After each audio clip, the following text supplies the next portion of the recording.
단계별로 풀어보기에 정렬의 단어 정렬 문제를 풀어보겠습니다. 알파벳 소문자로 이루어진 n개의 단어가 들어오면 아래와 같은 조건에 따라 정렬하는 프로그램을 작성하시오. 길이가 짧은 것부터 나열을 할 거고요. 길이가 같으면 사전순으로, 그 다음에 중복된 단어는 하나만 남기고 제거해야 한다라고 써져 있습니다. 그 예제 입력을 보면은 숫자가 하나 입력이 되었고요. 그 다음부터는 단어가 하나씩 입력이 된 것을 확인할 수 있고요. 이 입력 부분을 읽어보면 첫째 줄에는 단어의 개수가 13인 n이 주어진 거고요. 둘째 줄부터는 n에 걸쳐 알파벳을 소문자로 이루어진 단어가 한 줄 하나씩 주어졌다라고 되어 있네요. 그럼 이 문제를 한번 풀어보겠습니다. 자, 단어의 개수 n이 입력이 되었는데 숫자로 사용이 되기 때문에 int로 바꾸셔야지 되겠죠. int 이렇게 바꿀 거고요. 그 다음에 n번에 걸쳐서 이제 단어들을 입력을 받을 거예요. 그래서 선생님이 여기에다가 for in range n이라고 입력을 할 겁니다. 단어가 하나씩 입력이 되는데 언어이기 때문에 int로 바꾸지 않고 이렇게 스트링으로 입력을 받아야지 되겠죠.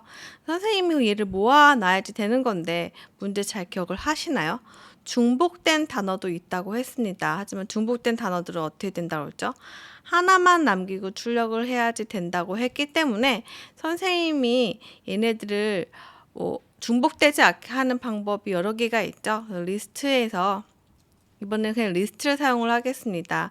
스트링스라는 리스트가 있는데요. 거기에서 그냥 넣는 게 아니라 얘가 스트링이 in strings에 없었을 때 있었을 때가 아니죠. not in 없었을 때만 얘를 strings에 append 하라고 하면 됩니다. 다른 변수입니다. 얘는 스트링이고요. 얘는 스트링 좀 바꿀까요? 너무 헷갈리실 것 같아서 strings라는 리스트에 입력값이 없었을 경우에만 집어넣으라고 했기 때문에 중복된 것은 없을 거예요. strings 안에. 그러면 여기에서 우리가 정렬을 해야지 되는데 정렬의 규칙이 있었습니다. 뭐 어떻게 정렬을 하라고 그랬죠? 우선은 글자의 숫자 대 숫자, 글자의 길이대로 길이가 짧은 거부터 먼저 나오게끔 했고요. 그 다음에 길이가 같으면 사전순으로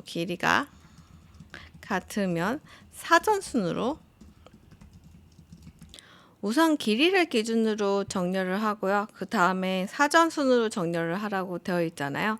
그래서 이 부분에 대해서 스트링스를 sort를 하는데요. 키라는 값이 그걸 해준다고 했죠. 그래서 람다에서 여기 안에 있는 글자 s가 있는데 거기에서 s의 길이가 먼저 요거의 기준이 될 거고요. len of s의 길이가 먼저 기준이 될 거고요. 알파벳 순서이기 때문에 sort는 기본적으로 알파벳 순서대로 정렬을 해주잖아요. 이 자체가 기준이 돼서 sort가 되게끔 한번 해보겠습니다. print strings를 하면요. 알파벳의 길이에 따라서 먼저 출력이 되고요. 그 다음에 길이가 같았을 때에는 알파벳 순서대로 출력이 되는 것을 확인해 볼 수가 있습니다. 이쁘게 출력을 하면 되겠죠. 스트링스 그냥 하면 될 것 같습니다. 하고 여기 있는 글자가 S라고 하면은 S로 출력을 하면 되죠. 자, 선생님이 코드 리뷰를 해보겠습니다. 우선은 알파벳 숫자를 입력을 받아서 그 숫자만큼 입력을 받는데 중복된 게 없어야지 되기 때문에 없었을 때만 append를 했습니다. 얘는 set을 사용하거나 꼭 이렇게 풀지 않아도 다른 방법이 훨씬 많습니다. 선생님은 이런 방법으로 또 풀고 저런 방법으로 푸는 거기 때문에 선생님 더 좋은 방법이 있습니다. 맞아요. 틀린 거 아닙니다. 선생님이 지금 이거는 선생님이 이렇게 또 리스트에서 중복되지 않은 것을 않게끔 입력을 받는 방법을 나타낸 거고요. sort를 하는데 맨 처음 길이 순으로 하고 그 다음에 알파벳 순으로 했기 때문에 이렇게 sort를 했고요. 그 다음에 여기다가 출력을 하는데 여기까지 별표로 출력을 했었었는데 이번에는 제가 아무 생각 없이 또 for로 했죠. 전혀 상관없습니다. 이렇게 하셔도 되고 별표로 해서 제가 예전에 했었던 별표에서 세비로 했었던 그걸로 하셔도 상관은 없습니다. 코드를 복사해서요. 자, 제출 정답입니다.